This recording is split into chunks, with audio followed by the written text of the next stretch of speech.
All right, man. You're tuned into another episode of the Hip Hop Uncensored podcast with your brother, Old God, representing Hip Hop Uncensored.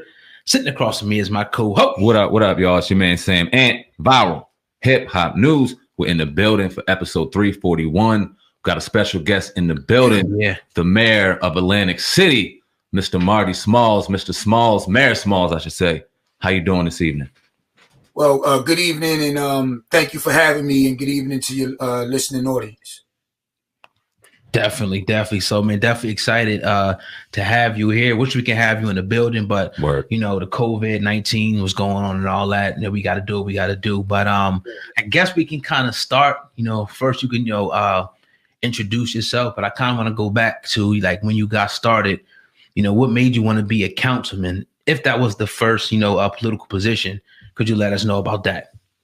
Well, I'll let you know that I was born and raised in Atlantic City.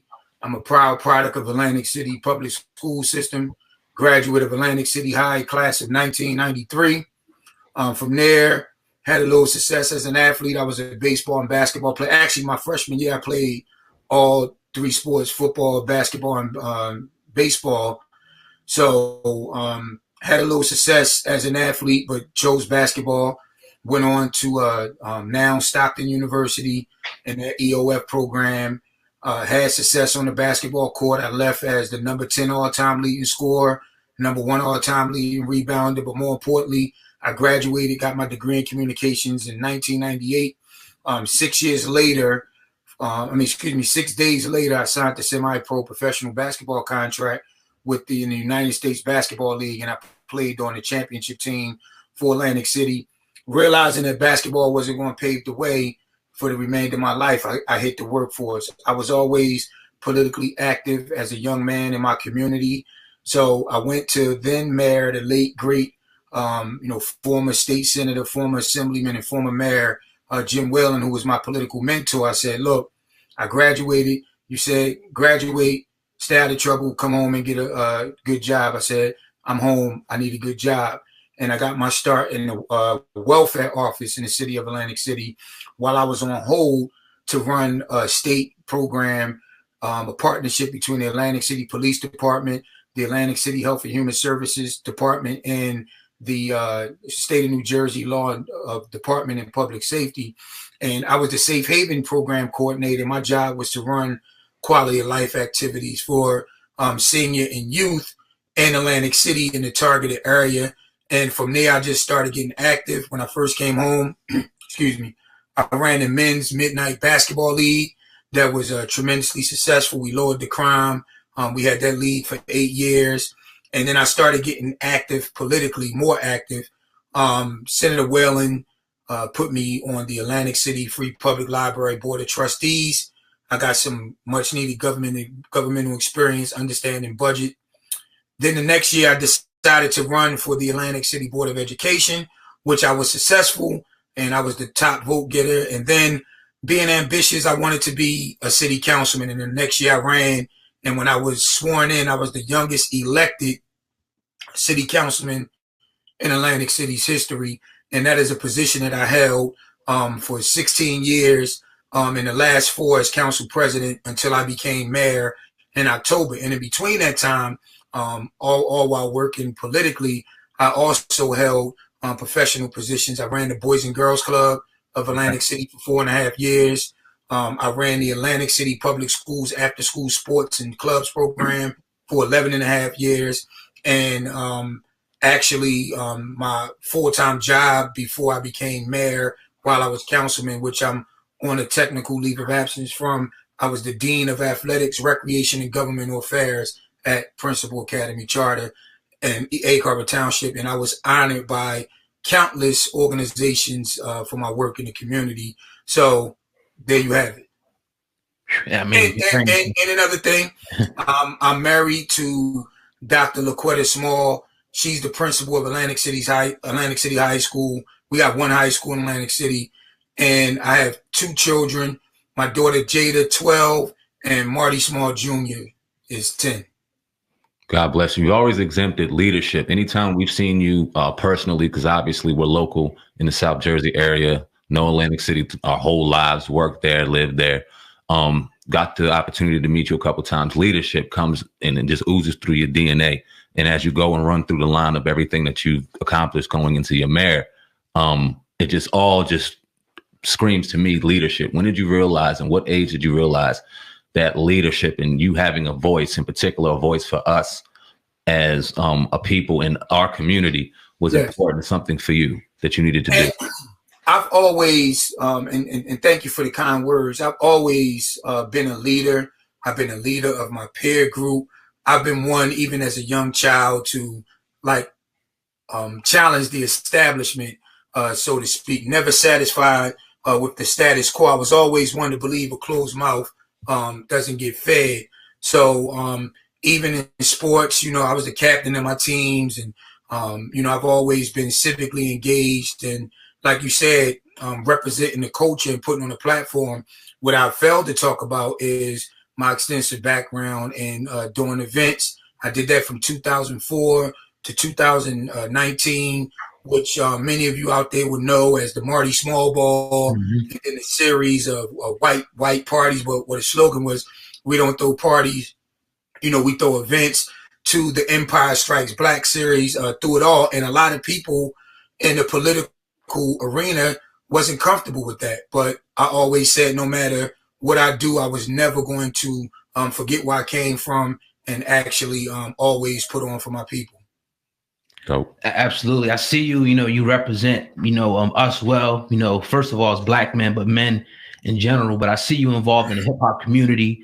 And I see you, I've seen the statement that you wrote. You was like, yo, if everybody goes to Miami for the hip hop events, why not Atlantic City? I like the way that you're trying to, you know, put Atlantic City per se back on the map. Can you talk about, you know, some of your relationships in hip hop and how you're trying to revitalize the city of Atlantic City? Yes. And speaking of those relationships, life is the relationship. Those relationships in entertainment has helped me in every level of my life. Now, being the mayor of Atlantic City, I'm responsible for the day-to-day operations of the city and making sure government is running smooth.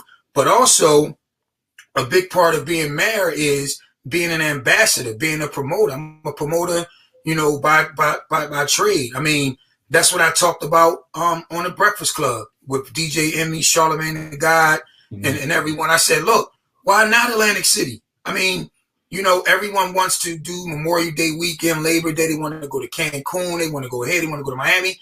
We have the infrastructure and the ability to, you know, do all of that. Our facilities are first class, as you see, even what's going on in this COVID-19 coronavirus pandemic.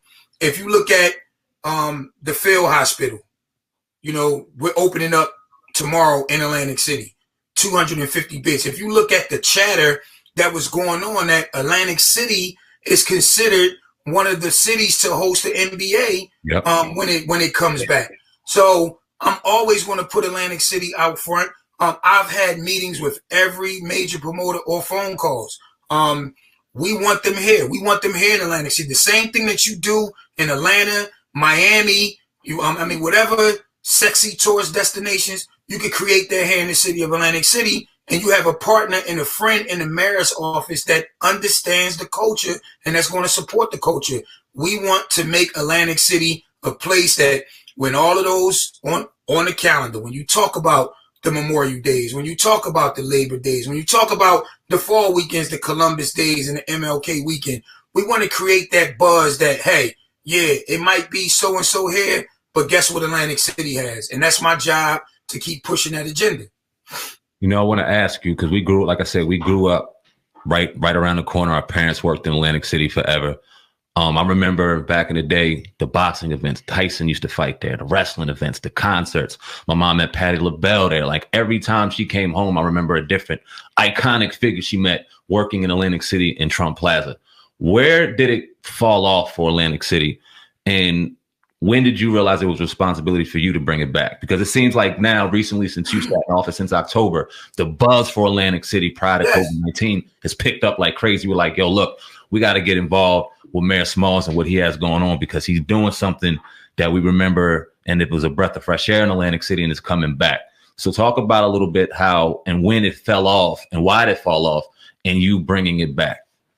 And you know, we're going to bring it back. I'm more than confident. I'm confident in my relationships. I'm confident in my ability to sell people, to do things, especially here in the city of Atlantic City. I mean, we're working with everyone, Live Nation. You know, they're doing their beach concerts, etc. And I talk to other companies. I'm like, look, let's talk about urban. We do everything well, but for some reason, when you talk about urban and hip hop, people tend to shy away. But the same issues that you can have in the urban setting, you have in every other genre as well, but it's just not widely reported. So why not, you know, come here to Atlantic City? And the fall off is from a multitude of measures. And look, you got to give him credit. You know, we might not agree with his politics in the White House, and he did people dirty here in the city of Atlantic City, but the man was a promotional genius. He got Mike Tyson to choose Atlantic City each and every time, you know, for all of those major fights. And that's Donald Trump.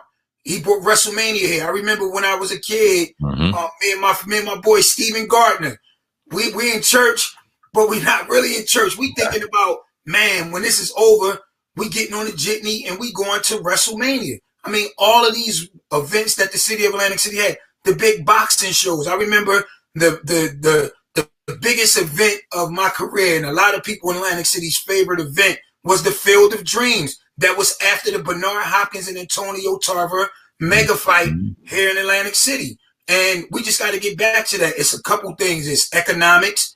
We had first Sandy. Then we had the downturn of 2014 when 5 casinos closed and everybody left Atlantic City for dead. And before this pandemic, you've seen the ascension of not only the casino gaming, but now we have sports gaming. And, you know, a lot of people are starting to pay attention to Atlantic City. And that's just like when they say every administration budgets to their priorities. And that's true. And that's why, like, in my budget that I'm going to submit, it's going to be filled with youth and senior activities. And also, every administration, you know, picks their priorities. I believe in entertainment. CRDA, which is the Casino Redevelopment Authority, the Casino Reinvestment Development Authority, they are on board with bringing urban entertainment here in Atlantic City. So when you got people that's willing, and listen, I'm never scared to fail. You know, like they say, you can't be successful without failing. And if we put all the right partners together in the right place financially, we're going to turn Atlantic City into an urban entertainment destination, because I'm talking to everybody, all the major promoters. We got Beta Field, we have the beach, we have facilities. Now, back to boxing, I think boxing over all those mega fights, you know, boxing is missing Floyd Mayweather. That's when it was, you know, all the fight parties and, you know, the mega fights. But I think Atlantic City for now, excuse me, has crafted its niche as like the 5,000 seat, the 7,000 seat, like at Ocean and Hard Rock. The mega fights, I wanted to go after Tyson, Wilder and Fury, part 2. Wow. And, you know, maybe, you know, part 3, but the boxing game, you have Vegas, which is always going to have the advantage. Some fights in LA, you know, you've seen some mega fights at, and I don't even like saying his name, but the Cowboy Stadium. But you also have a place like the Barclays in Brooklyn, which is a budding fight arena. But listen, we're going to put Atlantic City back on the map, and we're going to do it in a big way. Absolutely. Speaking of, you know, and some natural disasters, we're dealing right now with COVID-19. COVID-19 right now. All the casinos are shut down. Everybody pretty much has been told, stay home, don't go to work. First, what's the timeline do you have of reopening, getting the things back to normal? And how are you guys in Atlantic City dealing with this COVID-19 right now? And I'm going to quote Dr. Fauci. The virus is the timeline. I mean, as much as we want to open, and as of this conversation, the city of Atlantic City has 39 cases and 1 death. And we know that those numbers aren't the real numbers due to lack of testing. But under my leadership, Next week, we're going to open up not one, but 2 testing centers for all of our first responders and all the residents of, of Atlantic City. I get the economic impact is felt by everyone. And we just got to be responsible. We got to be smart. We got to listen to the health experts. So that way, the last thing that we want to do is open the floodgates and everything is open and then got to shut down again. We have to do it responsibly and just listen. This is not just an Atlantic City thing. It's a worldwide thing. And we understand that. And I want to give a salute to all of our first responders, police, fire, public works, all the nurses out there on the front line, and all the essential employees, which are the grocery store clerks, etc. We appreciate the job that you're doing. And to all the city of Atlantic City workforce who are working from home, we appreciate you too, because at the end of the day, we still have a government to run. And we have to let people know that this too shall pass. And tough times don't last, but tough people do. In Atlantic City, we are tough people. We're used to dealing with adversity, and we're going to get through this. Absolutely. I'm going to talk about the police relations with the community in Atlantic City. I know over, a period of time, it's a tense situation. Some people don't like the cops, and some people kind of get the impression that the cops don't like the residents. What is being done with your administration to kind of ease the tensions between, the cops and like addressing some of the crime going on in the neighborhoods like Background and in different parts of the city of Atlantic City? Well, that's a good question. The police community relationships are definitely improved. I want to give kudos to our police chief, Henry White, who has changed the culture of the police department. You're not dealing with the excessive force cases anymore, the dog bites, etc. Listen, a certain segment of the population are always going to be against the police. And, we understand that. That's more of a cultural thing. But being a police officer is a fine career. That's why we're trying to do as much interaction with the young people as possible, starting in the elementary schools, to let them know, hey, it's okay to be a police officer. And that word that young people throw around, such as snitches, they got to understand a snitch is involved in a criminal activity. It's a major difference from, what people say that word is for. It's a criminal element, and that's always going to be a criminal element. But our police department is doing the absolute best job that they can. We're going to be improved. We're looking forward to when we hire, giving locals an opportunity, particularly minorities, and to kind of balance balance everything out. They're doing a lot of community things, and the police has been very active, and you don't hear all the complaints. Listen, I was a councilman when, like 10 straight meetings, you had the line from the front to the back of the room, people talking about what the Atlantic City police officers were doing to them. But, things have changed. The chief and I are on the same page, which is extremely important, that the mayor and the police chief should be on the same page. We came in hitting the ground running. We cleaned up Atlantic Avenue. And we're going to take that same element and aggression with the plan that we have for Atlantic Avenue to our neighborhoods as well. Talk about how important it is for you to have that hand-to-hand relationship with the Atlantic City Police Department, but also being a part of the community, born and raised there, understanding the culture, understanding the climate, how important that is as you as mayor to be just ingrained in Atlantic City as well. It's extremely important. It's to quote Stephen A. Smith about the sorry Dallas Cowboys, it's an accident waiting to happen if you don't have a relationship with the chief of police. And I've seen mayors who don't even talk to the chief of police. And that's getting you nowhere. You have to work hand in hand. You have to come up with programs. You have to be on the same page. And, my relationship with this chief predates me being mayor, and we've always had a solid relationship, and we're going to continue with that. We got to be honest with each other, Right. I want to ask about, some of the, I know you were talking about in your budget that you're going to present that it was going to be like some after school programs and things for seniors, because the way I look at it is I see people doing crime as a function because they don't have money. So they resort to, selling drugs and doing different things. There's no excuse, obviously. So what is being put in place by your administration that could address kids, after school time, giving them more opportunities besides the casinos. Every major program, youth related, in the city of Atlantic City, if you're talking Boys and Girls Club from the school system, I've been a part of.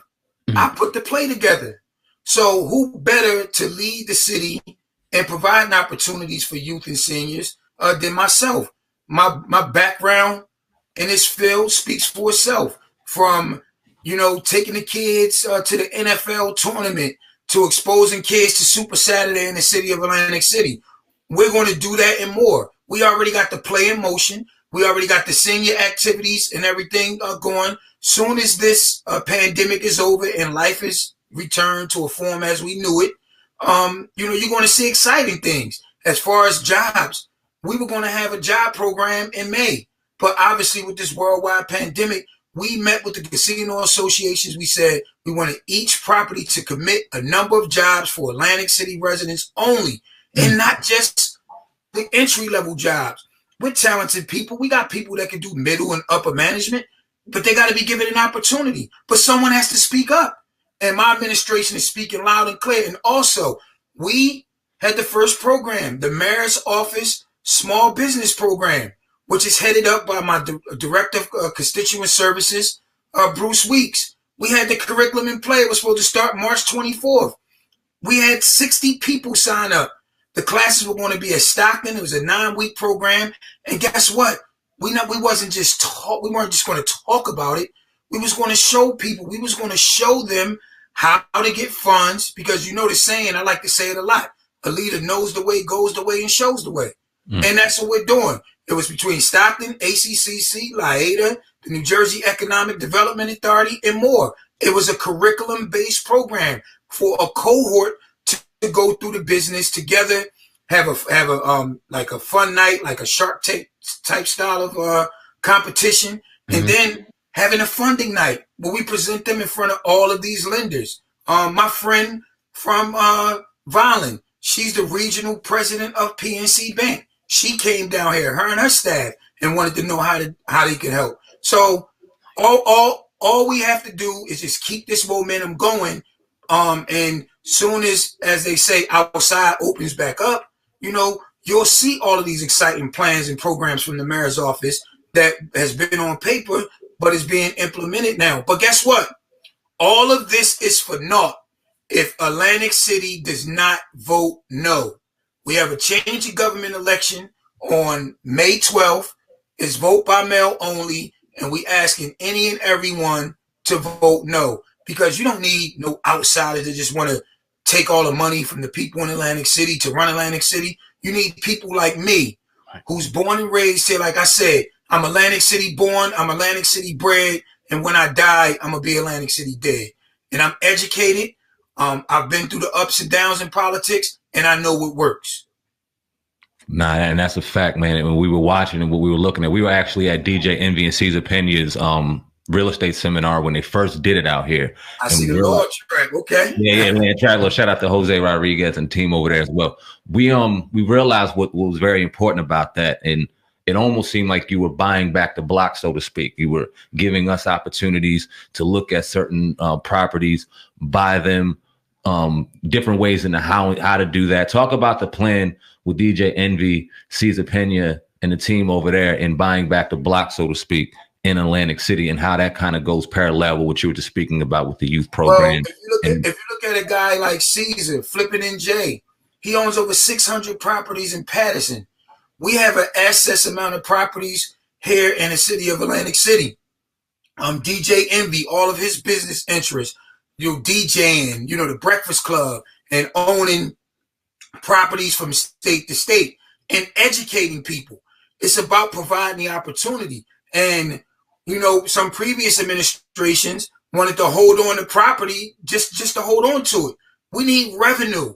Those two auctions that were held under my watch could be the difference of raising taxes and keeping taxes stable, or keeping taxes stable versus lowering the taxes. So we're always going to be aggressive. It's no need to have 300 plus properties just sitting there. Two things get accomplished. Number one, Three things. Number one, it gives someone an opportunity to own something. Whomever bids out there, nothing is given away. It's a public bidding process. That's number one. Number two, it gives the city immediate revenue from the purchase. And then once the agreements are executed and the auction is happening and, you close on the property, the third thing, now you are an Atlantic City taxpayer. So we win twice. And guess what? If your experience is good and you're feeling your investment, guess what you're going to do? Man, where else can I buy in Atlantic City? So that's what we have to do. And instead of people always thinking that, hey, I'm going to be a renter for the rest of my life, I'm on Section 8. It's nothing wrong with Section 8 if that's where you are now. Mm-hmm. But think bigger than that. Say, okay, I'm going to get off of Section 8 and eventually I'm going to own this. And some people don't know that renting is probably more expensive than owning in some situations. Mm-hmm. So, absolutely. I want to ask you some of your challenges first coming in and taking over the seat from, I forget the guy's name that was the mayor out there that was, I think he was indicted. Frank Gillen. Frank Gillen, that's right. What were some of your challenges coming in from that administration, and obviously have to change some things, undo some things? Can you go into some of the things you had to do? Yes. Well, first, like I said, I take no glory in that. Continue to pray for Mayor Gilliam and his family during this difficult time. As far as transition, we hit the ground running. I mean, running. Because I was so involved as the council president due to his situation, and the people who I surrounded myself with, we were able to come in, get a plan together very quick, and put the agenda up and start implementing. One of the things we came in, employee morale was low. We boosted the employee morale. We provided opportunities for upward mobility. We spruced up City Hall to make it look like a more professional place. We started showing our employees we appreciate them by Employee of the Month program. We came in, we first thing we did was clean up Atlantic Avenue, and the residents, visitors, businesses, and everyone appreciated that. It's a little more challenging now because of what we're going through, but we'll get back at it. We'll stay aggressive. We came in and said we wanted to tear down Trump Plaza. That's about to happen. So a lot of things that we said that we were going to do, we've already implemented. And if you look at our State of the City address that happened in January, the things that we said that we wanted to do 6 months into my term, we're almost complete. And those are a lot of things that the residents can see and the residents can touch. And listen, I get it. You're in a political position. People ain't going to like you just because. They're not going to like you because of what they heard from someone else. But all I've ever done in the city of Atlantic City is support this community and support people in spite of how some people feel. And I'm going to continue to do that in every day in a major way.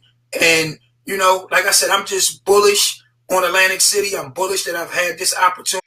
All right, man, it's time to pay some bills. So we all know 2 out of 3 guys will experience some sort of male pattern baldness by the time they're 35. But the good news is, with today's advancements in science, Keeps offers proven treatments that can combat the symptoms of hair loss and help you keep the hair you have at half the cost of your local pharmacy. And you don't even have to go broke to avoid going bald. Keeps offers generic versions that only 2 FDA-approved hair loss products out there. Some of you may have tried that before, but you probably never tried it at this price. Keeps has revolutionized the way men are treated for hair loss. Thanks to Keeps, you no longer have to go to the doctor's office for your hair loss prescription. Now, you can visit a doctor online and get your hair loss medication delivered to your home. No more waiting rooms, no more pharmacy checkout lines. Get doctor attention and discreet drug delivery, all from the comfort and privacy of your own home. Find out why Keeps has more than 5-star reviews that Keeps that any of us competitors, nearly 100,000 men trust. Keeps is the only hair loss prevention medication for a limited time only. You can get the first month free. That's one hell of a deal you're getting to keep your hair. Don't miss out on this opportunity. Go to keeps.com/HHU101 to receive your first month of treatment for free. That's right. Go to Keeps, KEEPS.com/HHU101. Yeah. Again, one more time for the people in the back, KEEPS.com/HHU101 to receive your first month of treatment for free. Don't miss out. Grab Keeps right now.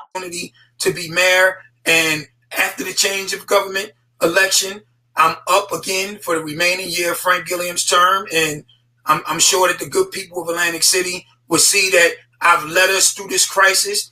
I've steered the ship. Remember, I came in the mayor's office under crisis, and you know we're delivering. No one's perfect. I've never said that, but you might disagree with me on some things, but you're never going to disagree with the fact of my effort, my energy, and my love for Atlantic City, and my work from every level of service that I've had in this city more than speaks for itself. And if people are being honest, they will recognize that. You don't have to like anyone, but just respect my work. That's all I ask. Absolutely. I want to ask you before I let you go, Sam, man. Often people say one thing about Atlantic City. They'll say you got these big casinos, multi-billion-dollar casinos, but like less than a mile away, you got projects right there. So my question would be, what is being done or what can be done to facilitate the redistribution of wealth from the casinos down into the community? I guess besides, you mentioned that the jobs and everything that they'll be providing for the casinos, but what else are the casinos doing to help the community of Atlantic City? Well, see, this is what this administration, my administration is starting. We want people to become entrepreneurs. We're going to show them how to get the money to own their own businesses. But the redistribution of funding, it starts with having the tax money that leaves Atlantic City from the state of New Jersey into the city's budget. So, for an example, in 2018, they say $154.5 million left the city of Atlantic City, well, from the city of Atlantic City, and went to the state of New Jersey. In 2019, I just did an interview with the press, March. They said that the casinos are making something like 700 and something thousand a day for the month of March. Just imagine June, July, and August. So let me just say this to your people out there so they can understand. And I made this analogy on the Breakfast Club. So let's say tomorrow we come in Atlantic City. Tomorrow is, Wednesday. The three of us, and we're going to drive 3 separate cars. All right? We're going to go to Hard Rock, okay? We're going to park our cars around 2 o'clock, okay? The 3 of us park our cars. We go to check in our room isn't ready. We go eat. We go drink, right? Later that night, we hit a show at Hard Rock. That's luxury tax. So when we parked our cars, right, that's parking tax. Our room wasn't ready, so we went to go get a drink. That's luxury tax. While we were waiting for our room, we bought a ticket to a show. That's luxury tax as well. We go back to check into our room. That's hotel tax. And then late night, let's just say it's a late night NBA game. We go to the sports books. We all bet, right? That's sports gaming tax. We do that Wednesday, Thursday, Friday, Saturday, Sunday, and we check out on Monday, right? Guess how much money the city of Atlantic City got from everything we just did? How much? 0. Wow, man. People not understanding that, but I'm going to keep applying the pressure and keep putting it out there. We need, even if the city of Atlantic City had 10% of what they said we needed. So let's just take the 2018 numbers, the 154.5. If we had $15 million in our budget, taxes will be lower in a big way, which saves the homeowner. Let you buy other things to reinvigorate the economy. So more discretionary income. But we're going to keep applying it. We've been talking about it, and nothing has been done. And I'm not going to rest into it until it's done. Man, that was mind blowing right there. Damn, I didn't know that. Can you talk about the early plans for Trump Plaza? We know it's the schedule for it to be knocked down is very soon. Iconic place. As soon as you drive into it off the expressway, that's one of the first things you see. Yes. What are the early plans for that property, for that land? Well, my administration, we held 2 sessions. And negotiated before we took them to court, and it was about $6 million that they had in IATs, which is investment alternative tax, from when they were casino.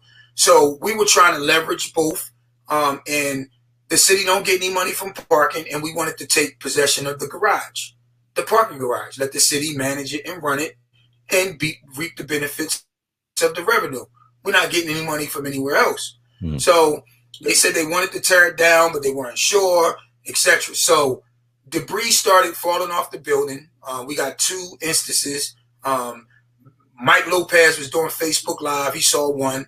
We had one of CRDA's employees record sheet metal falling from in between Trump Plaza and Boardwalk Hall. So what we did, we got aggressive, which my administration said we were going to do, and we took them to court. And our goal taking them to court is, okay, you want to tell us what you're going to do, but we want a court order mandating what you should do. So we won in court. They said that they had 45 days to submit their demolition plan. But guess what? Yesterday, stuff is falling all off of Trump Plaza again. And not only on the old tower, those holes up there are much larger now because of the wind. The tower that they said they were going to keep open, which is above Rainforest Cafe, you had a whole concrete slab fall from the top. So that's planning our side. We have the video that was sent into the court, and our legal department is filing a supplemental brief, and hopefully we'll get a date sometime soon when they tear the building down, and that'll be a huge accomplishment, not only for my administration but for future development in the city of Atlantic City, because it's a midtown, it's an attractive piece, but to see everything lit up in the Atlantic City skyline and smack dead in the middle, it looked like a haunted castle. It's unacceptable.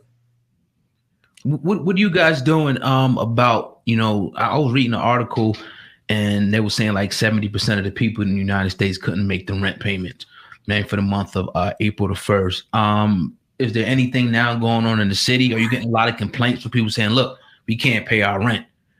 How's that situation going? Well, all the courts are closed and all evictions are suspended. Nobody's getting evicted. And for the homeowners, I was extremely aggressive. We came out. Nobody had to tell us to do that. We gave our residents a 40-day break, 40-day grace period to pay their taxes. That was due May 1st. Now it's due June 1st with the 10-day grace period of June 10th. So we've been out there. That's the thing. When you have someone that can lead, someone who knows what they're doing, no one from up top needs to say, hey, why don't you think about doing this? Every action along this COVID-19, aka coronavirus pandemic, we've been out front and leading. And once again, everybody's not going to agree with you for political reasons. Everybody's not going to agree with you for personal reasons. But at the end of the day, the facts don't lie. Can I ask you, COVID-19 brought a different kind of hurdle that nobody was ready for, whether you were in office, whether you were just a 9 to 5, a student. It just brought a different kind of animal, something of which we've never seen before. Can you talk about your first thoughts and what were your first actions in hearing that, okay, the city is going to get shut down? That's unprecedented. And now it's time to move in action to get everything shut down. When your first, your thoughts were just building Atlantic City and things were just so different prior to that going on. I mean, of course, it's shock, but at the same time, as a leader, you can't panic. We put together a team quickly. Our emergency management under Scott Evans has been on point. Our health under Harold Reeves. And, we just sat in the room and we talked about it. We talked about the decisions that, we were going to make, at the same time paying attention to what's going on locally, well as regionally and nationally. So once that happened, we had a press conference. I believe it was March 12th. We talked about it. We banned people from the public in City Hall. Secondly, very quickly, I started to modify the work schedule. We started working 4 days a week, 4 hours a day. All employees were open in City Hall for a 2-hour period on a Thursday. We were closed on Fridays. And ultimately, we had the plan to shut down. And once again, no one told us to do that. And then as things progress, to see that the casinos are closing shortly thereafter, there's ban on restaurants, the number of people that could be there, because I negotiated to have the state championship game played at Boardwalk Hall for our kids in Atlantic City. But that opportunity was taken away. So we've been leading during this crisis. We've been making bold decisions. It's like some people are complaining that the Boardwalk is still open. Not me. I'm not worried about what any other town is doing with their Boardwalk. The governor said in his conference when he announced the the shutdown, he said he encourages people to exercise, take a jog, ride a bike, get some fresh air, all while practicing social distancing. I don't make decisions on rumors, feelings, and emotions. I make decisions based on data and communication with my subject matter experts. We have cameras all over the Boardwalk. Somebody want to be silly, shame on them. We have police patrolling the Boardwalk. And I was up there earlier today, and people were walking, riding, getting exercise, all while practicing social distancing. 90% of the people had on masks. And, until something happens to make me reverse my decision, which I reserve the right to, the Boardwalk is going to remain open. I'm glad you cleared that up, because when you look at it in the press or you hear people talk about it, they'll give you the illusion that businesses are still rocking and people are eating restaurants and eating and things like that. No. Straight for exercise. I'm glad you cleared that up. No. I got one last question I got for you. Is the governor? You can ask me 10 more questions. Okay. Wait. And before we go, okay, I want to give a shout out to Frankie Watson. I am rocking my dope faceless fashions, supporting our local people. I always support. Dope. Definitely. The governor of New Jersey and the state, how supportive are they of your administration and the plans that you have, or do you have to kind of jump through hurdles and pull teeth to get them to work with you? No, not at all. I mean, they are extremely supportive. No. From Governor Murphy, more closely, Lieutenant Governor Sheila Oliver, her staff. She has Kimberly Holmes down here, who is her chief of staff. Rob Long, all of those people from the state has been extremely supportive. I was saying the other day, if you read the legislation of the state takeover, it is extremely ugly. It basically would allow city council and the mayor just to be figureheads, and the state is running roughshod over everything. That's not the case under this administration. We're making the decisions, and obviously the financial interest that the state has, plays a part. So of course it's in consultation, but they've been extremely supportive of my agenda. That's why it's important to have a plan and to work that plan.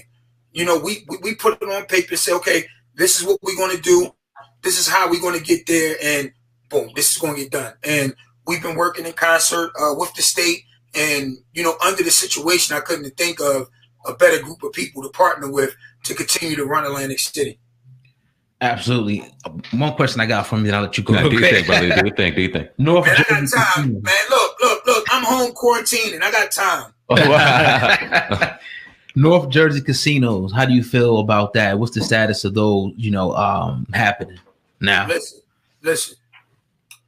Just like when we just said about the change of government, all of this is tied. Pay attention to the players.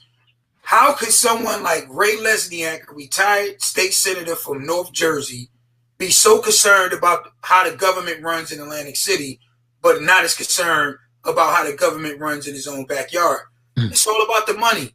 They're promising that if this change of government happens, that a lot of who knows, maybe that's why Resorts is pumping so much money into it, that they're promised a license if the casinos open up in North Jersey, which I think the voters are going to deny. So if it's no means no on May 12th, because yes would be a mess, and I got that from a senior citizen.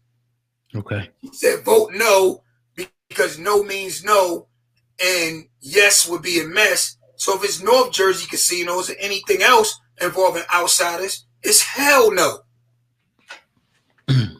I hear you. I agree. Yeah, I definitely agree with that too. You know what I wanted to ask you? You started off in the beginning of our conversation talking about the importance of bringing hip hop and the hip hop culture, our culture, back into Atlantic City, and some of the, I don't want to say backlash, but some of the hate, quote unquote, you've received from that. Can you just talk about some of the backlash and how you weave through all of the naysayers when you took office? Because I personally believe that you are a vital piece in Atlantic City, and it's very important. We had a number of interviews this week, and I think this is by far one of our most important because we're so connected to the community.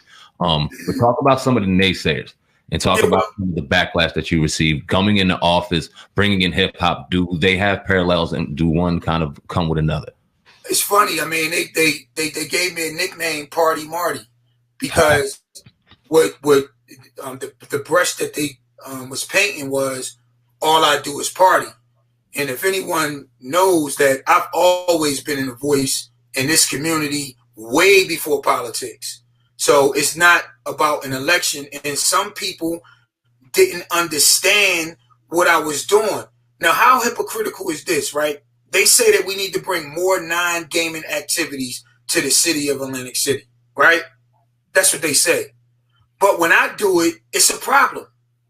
Why? They're worrying about how much money somebody is making off a part. And listen, when we were in school, we was told to please excuse my dear Aunt Sally. It's all type of mathematical equations. You can't say this person got 400 people in a room and what they made was times the ticket sales. You don't know how much it costs to put that production on. And that's what a lot of people was hating on. But like I said, we told to please excuse my dear Aunt Sally. So a lot of people were like, well, why would a city councilman be throwing these parties? But they're not looking at the economic impact that I was making. How about the hotels the multiple hotels that I sold out in the middle of January? How about people coming here Friday and leaving on Monday? The people that tipping people that park our cars, make our beds, make our coffee. How about that? How about in the third week of August? How about the people who would be working 2 days a week normally, but since my event is in town, they're working 5? Let's talk about that. But they want to praise other things. And I'm proud of what I've done. And the backlash is when you're educated, you're young, you're powerful, you can have conversations on the block or with the billionaires in the boardroom. People fear that. That's why they tried to take me out with those bogus charges. My first year in office, I was faced with an indictment. So they was going to try to give me 50 years because the state didn't know the law. I had to, for 2 trials. I want people to understand this. They always want to talk about what money people had. Listen, at the end of the day, we all live the same 24 hours a day. My wife, not from Atlantic City, but from North, urban, valedictorian of her class. She has a doctorate. I have a master's degree. We should be shining examples of what is possible. People act like I grew up in the house that I live in now. People know where I live. I mean, I say I'm from VAC. I love my people in VAC, but I grew up right across the street. And all my friends were from VAC. I just didn't deal with the nonsense. So people know where I've come from. I mean, it's not like I grew up with a silver spoon in my mouth. And people want to talk about what you had, but let's talk about the $250,000 that I had to spend to defend myself. Can you imagine the things that I could do with my family now? If not for that, I'm still paying for the first trial. But people always want to count your money, but don't want to tell a whole story. I come from extremely humble beginnings.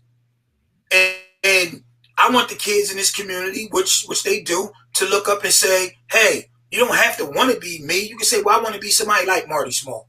And there's nothing wrong with that because he went through the school system like me. He grew up in the hood like me. He could have moved any and everywhere in this country that he wanted to because he has a master's degree. He has a lot of options. But I chose to come here. But the sad part about it is, and I remember when I was building my house, I said, I can't believe that people are hating on my home. But if I built that house in Linwood, which we could afford, people would say, oh, he think he better than us. He don't want to be. The house that I built is in the neighborhood that I grew up in.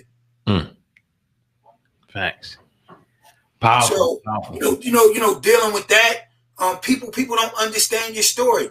They don't know how it was when my second trial. Remember, twice they took me through this twice. We beat the first trial, supposed to last a month. It lasted 2 weeks. Had the legendary lawyer Ed Jacobs. The second time wasn't good enough for him.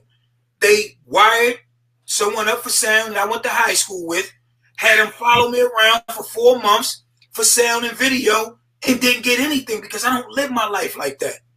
But they had someone with mental issues come in and corroborate a story, so then they indicted me. Not only me, they indicted 13 other people for my campaign, and they wanted everybody to say, no, they did it, they did it, they did it. And listen, we are a lesson. It was 6 of us who went to trial every day for 6 months. Every day. And we had to stress every day on what the jury was going to do. And thank God that jury cleared all of us. And then they didn't even try the second 6. So there's a lot of stories going on. How I felt when we under deliberations, and it's my son's first birthday. And I'm in the car crying because I'm like, damn, am I going to come home to see to have my son's first birthday party? But listen, man, all of that just makes me stronger. Listen, if people want to hate, people want to talk and do all of that, look, it don't bother me because it's not going to change what I do and what I'm trying to do for the city. I hate to always bring up race, and I'm sure you work in the mayor's office with a lot of great people who aren't just black, multicultural, a lot of different colors and ethnicities. But I can't help but to feel like anytime we're in a place of position of power to benefit our own, something comes along between the way to try to tear that down. We talked about Nipsey. We talked about a number of other people doing things in their community, and just seemingly for some reason, they're being, I don't know what the word is, but something wanting to tear that down. I just salute you, man. I'm not even going to have you answer any question involving that. I just salute you. Definitely. You know what I'm saying? For just staying on path, doing the right thing for Atlantic City, man, and doing the right thing for our people. I salute you wholeheartedly. Can you, going out, give people where they can find you, some of your handles, social media, and anything that we need to be doing in Atlantic City in the upcoming, future upcoming weeks? Well, thank you for your time. Thank you to your audience. I hope that I gave you guys what you needed. I'm always going to answer questions, honestly, whether they're popular or not. This was one of my more fulfilling interviews, to help, you two young brothers out. I appreciate the fact that you guys reached out to me, and I'm glad to be here. Just more, happy if I was sitting next to you guys in the studio, but thank God for the technological advances. But listen, Atlantic City, we're going to get through this. These are trying times, unprecedented times. And we just got to all stick together. It's extremely important, particularly on May 12th, and everyone votes no. You should be receiving your vote by mail absentee ballot from April 24th on. And for all updates about COVID-19 in the city of Atlantic City, I want everyone to follow and like Atlantic City Gov on Facebook, Instagram, and Twitter, and also cityofatlanticcity.org. That's our website. And also the latest on COVID-19 is covid19.nj.gov. And you can follow me. I think I'm maxed out on Facebook, but people can still follow. I make my posts public. I'm Marty Small Senior on Facebook. I don't really do Twitter that much, but I'm Marty_Small. And on Instagram, I'm Marty Small. That's IMMartysmall. And listen, thanks again for the opportunity. And like my slogan says, every day it's all over City Hall when we answer the phones. In spite of, it's still a great day here in the city of Atlantic City. Dope. Absolutely. We definitely appreciate your time. Hopefully, we'll have you here in the future as well, man. Good luck to you and your endeavor for the city of Atlantic City. Peace. Thanks. Appreciate it. Yeah. Right. Appreciate you. Powerful one there, Sam, man. We needed that, bro. We needed that. We needed that, man. And I appreciate Mayor Smalls for giving the time. He would have gave us more time if we had more time, you know what I'm saying, to go ahead and do his thing. Can't wait to have him in SMS Studios. Can't wait to show him the set. This is something that we talked about early on, is the building with that man in particular, because we've seen the great things he had going on in the city of Atlantic City. 15 minutes from this studio location right here, man. I couldn't have asked for better, man. Maybe even closer now, if you think probably about it. 10. Like, yeah. But that was probably one of our best interviews, like real talk. I didn't want to say it then, but I feel like it was. I'm going back and I'm scaling through in my mind. We had a great amount of interviews last week, great interviews this week, and got some great interviews on the back end. But this right here might have been our most powerful and our best one to date. And I want this to be a trend in this area. I think we need to start reaching out to, more people, if they will come and start really asking them tough questions about what's going on, and even getting more involved in what's going on locally. I'm just, I'm glad that he was so candid and upfront, not like a typical politician who was just going to be, kind of just beating around the bush, beating on the mulberry bush. He came straight with it, with passion, determination. I really do honestly think he's the best man to lead this city of Atlantic City at this point. And I'm glad you asked him a lot of the tough questions that typically would not be answered, or will be answered more the political way from your traditional mayor. Now, he was in there, or politician. He was in there getting busy, dissecting everything that you asked, that I asked,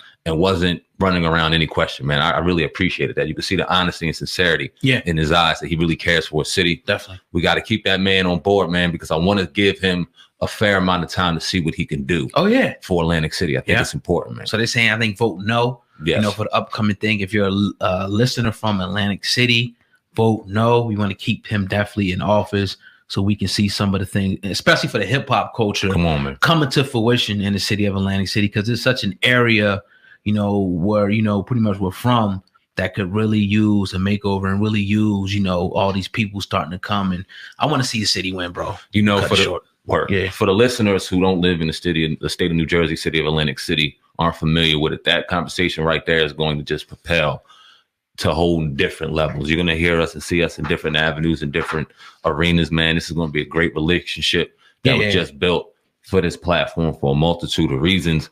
We need these kind of relationships when you got a Breakfast Club in New York, when you got whatever you got going on in LA, for the city, the state of New Jersey, Atlantic County, y'all have that here. Powerful.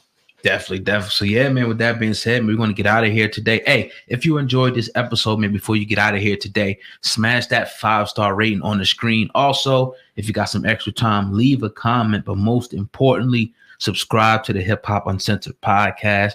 Right now, no matter what outlet you're listening to us on, you can hit that subscribe button. When you subscribe, it ensures that you get all future episodes. So please take the time to do it right now, man. That's all I can say over here. Shout out to Vic, the publicist, man. Our publicist has been, working very hard to get us these interviews. He got us this interview with Mayor Marty Smalls.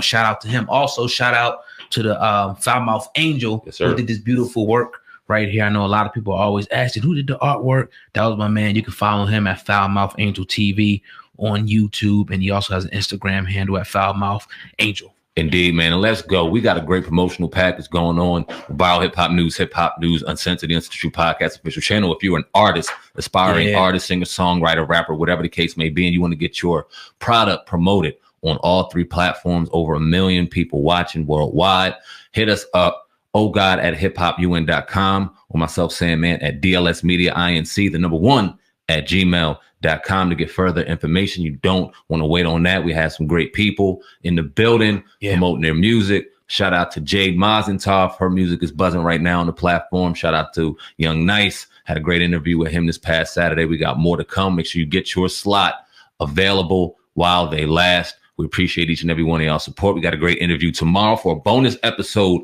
of the Hip Hop Uncensored podcast, man. We promised y'all we were going to give you nonstop, unstoppable content during this pandemic. We're delivering on our word. SamAnt, Bio Hip Hop News. Oh God, Hip Hop News Uncensored. Together we are the Hip Hop Uncensored podcast. Over and out. Peace.